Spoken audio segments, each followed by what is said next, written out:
As far as Hamas is concerned, I know this, I'm going to say this rather with a little bit of slang, but it's enough already with the humanitarian aid. We should stop this now. This is ridiculous.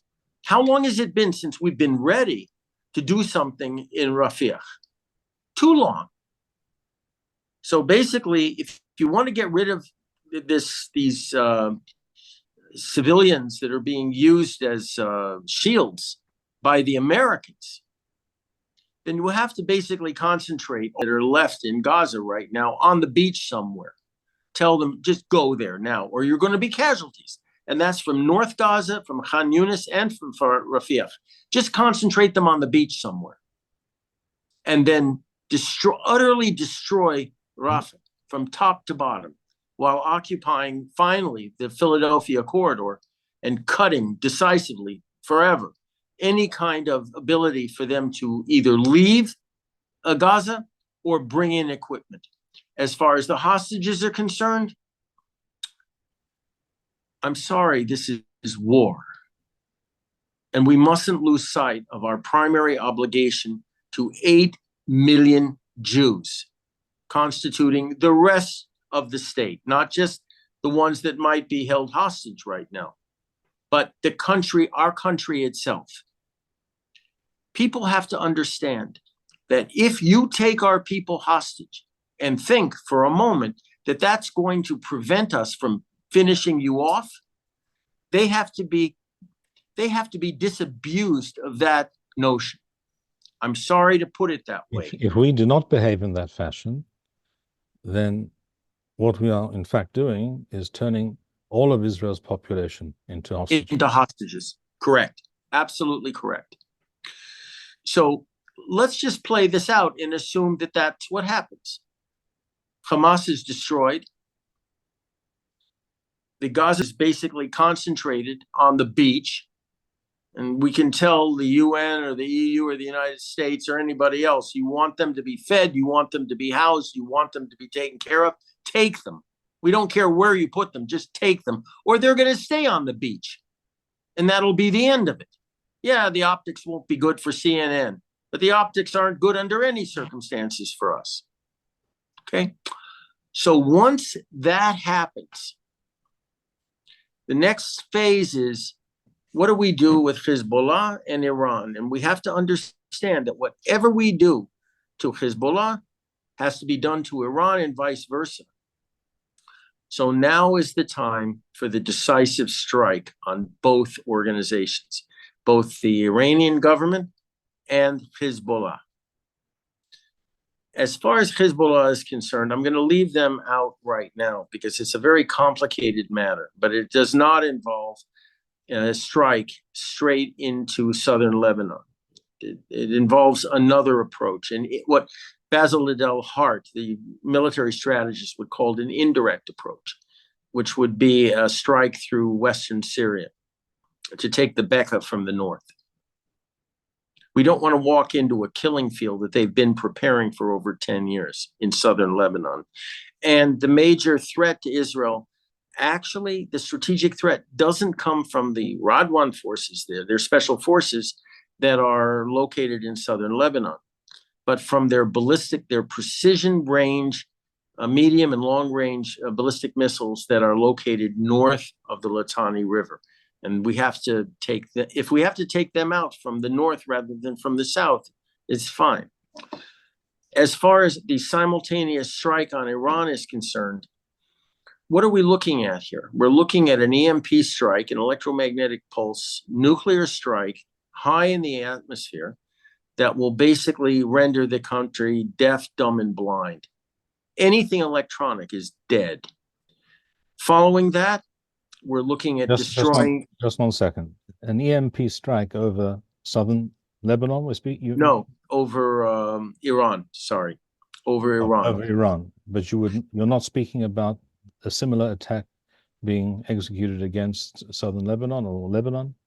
Lebanon, yes, but it has to be what we call a conventional EMP strike, which is highly focused. We need a lot of them to cover the same area, but Otherwise, it would affect Israel, correct? it would right. The circumference would include much of northern Israel. It's also we can't afford that. So it's what we call a conventional EMP strike. We need a lot of them. We can make them very, very quickly. They're very simple devices, which would basically neutralize their rocket force. That would be the objective of doing that. Over Iran, though, it's a much bigger area, and a detonation high in the altitude, in the sky, if you will basically cover both Iran and a large part of Iraq as well, which would be fine.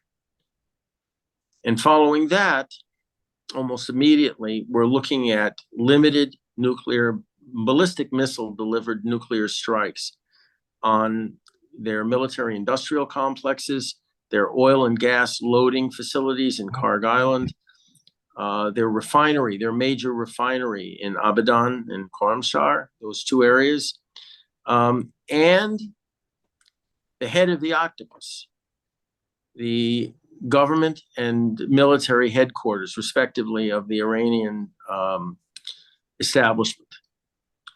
We have to basically destroy them to the point where they cannot, their government, the mullah's government, can't withstand a popular uprising. If the EMP works and we basically render them, the government, deaf, dumb, and blind, and we take advantage of that moment to take out any nuclear-related targets in Iran that are above ground, like their heavy water facility at Arak and other places, and take out their money-making operation in Karg Island and in Abadan, and attack directly, again, with smaller nuclear devices, possibly even neutron devices, where their command control facilities are in Tehran and other places, and where the government meets and is run out of. What we're trying to do is not totally destroy Iran, but destroy enough of it where the government is, as I said before, incapable of defeating a general uprising, which could happen almost immediately after such a strike. Once people understand that the mullahs and their regime are not able to coordinate a defense of the regime, then you're going to see millions of people take to the streets to basically overthrow the government, their government. It will be a very bloody affair, which, well, fine, good. That I'm not worried. That is obviously something that they will have brought on themselves. But correct. But my question would be, do you imagine, as things stand at the moment, that the current Israeli leadership would undertake such a campaign of attacks and destabilizing and neutralizing actions against their enemies? I wouldn't even bet your money on that at all. No. I don't even know what the nature of a limited strike would be. I have no idea. Because we're not calling the shots here. We're not. The Americans are. We don't have an independent country anymore. I mean, I think to some degree we had more freedom under the British than we have under the Americans right now. Strange as that may sound to most people. The people we have running the government and the people we have running the army, they're the ones that have galut mentalities. They're the ones that are constantly looking at the Poritz or the Tsar and saying, gee, what can we get away with? What will he tolerate? What will they tolerate? So the plan that I just outlined for an initial limited strike, a decisive ending with annexation of the problem in Gaza, and a decisive strike simultaneously against Hezbollah and Iran, you would need a military and political structure in Israel that is just wholly lacking. I'd love to be disproven. I'd love to be shown to be wrong. But I think most people now, in the wake of October 7th, have had their eyes open to what the problem is right now. And, the fact that Gantz and Eisenkot immediately chimed in with this kind of table thumping demand for significant action, it was right on cue. It was right on cue. It was all choreographed. All choreographed from the start. And what I am really angry about, and I didn't think I still had an ability to be angry after October 7th, was the fact that they scared the devil out of our entire country for nothing. They scared the world out of us for no reason at all, except to play their part. I would put it differently. I think it is becoming increasingly obvious to both many observers and commentators, and even to the common person in Israel, increasingly, that Eisenkot in particular, Gantz as well, works for the Americans. He is an American agent, clearly an American agent, and in fact, he controls the army. The current chief of staff, Herzi Halevi, is essentially taking his marching orders from Eisenkot. 100%. And therefore, the question why they would do this, or why would they cause these Israeli populace to be scared or concerned or what have you, the answer is simply that they don't work for the Israeli people. They work for the Americans. And in fact, I think the same can be said and should be said and must be said of the general staff. Correct. And therefore, Jonathan, everything you have outlined is eminently reasonable and certainly seems like the correct policy to pursue. But it's all contingent upon a change in the Israeli political leadership. Unfortunately. Which therefore also means a general election. Correct. And what is the likelihood of that happening in the near future? Zero. Precisely. Zero. So that's my point. Because all the interested parties know or don't know what the actual outcome might be. They have suppositions, but they're not firm assessments of what the likely outcome of an election might be. The problem with this all, Rav, is, and I've stated this before, an effective democracy, a responsible democracy, requires a credible media, an honest media. And we don't have that at all. This is why everything that I've just said can and should have been reported in the Jerusalem Post, in Yediot Ahronot, in Israel Hayom, all of these papers. Because if I know this stuff from my own contacts and from reading as much as I can about what just happened, surely, they must know as well. So instead of talking about this pre-coordinated strike that occurred 4 years ago and how it appears to have happened again, what they're talking about is how Benny Gantz and Gadi Eisenkot are standing up and saying we need to do something decisively against the Iranians. Really? Like what? Well, they're not going to say that because they're reading from a script that was handed to them by the Biden administration. And for the Americans to say at this time, we're not going to support you if you strike Iran.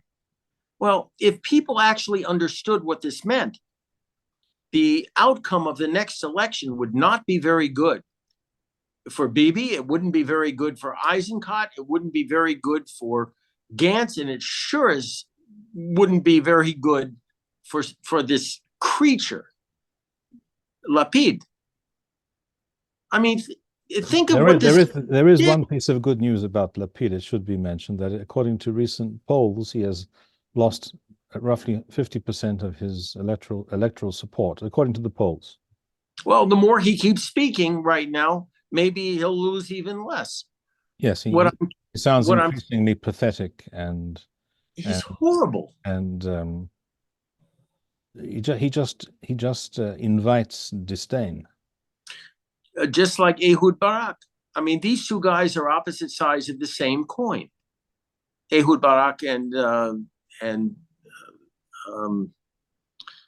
what's his name? His name just went out of my head. Lapid, yeah, Lapid. So, I mean, the spoiler is what happens if Bennett comes back into the race with some kind of arrangement, perhaps with Yossi Cohen. I've heard that talked about very seriously, given the fact that his chances, electoral chances within the Likud, Cohen's chances are kind of slim. Yossi Cohen being the former head of Mossad. Head of the Mossad. That the polling that I've seen indicated that a Bennett Cohen, Yossi Cohen, a new party with them and some others, would take over half of the votes of Gantz immediately. They'd be gone. They'd evaporate like snow under a hot sun. And so Gantz knows that, so he doesn't want any elections. None of them actually does want, except for my friend Itamar.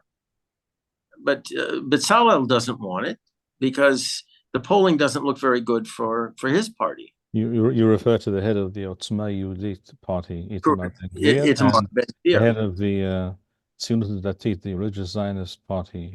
Correct. Bezalel Smotrich, the finance. So in order to get these guys, these other guys out of power so that real patriotic Jews could take over and finish this war the way it should be finished, I find to be highly unlikely the chances that that's going to happen.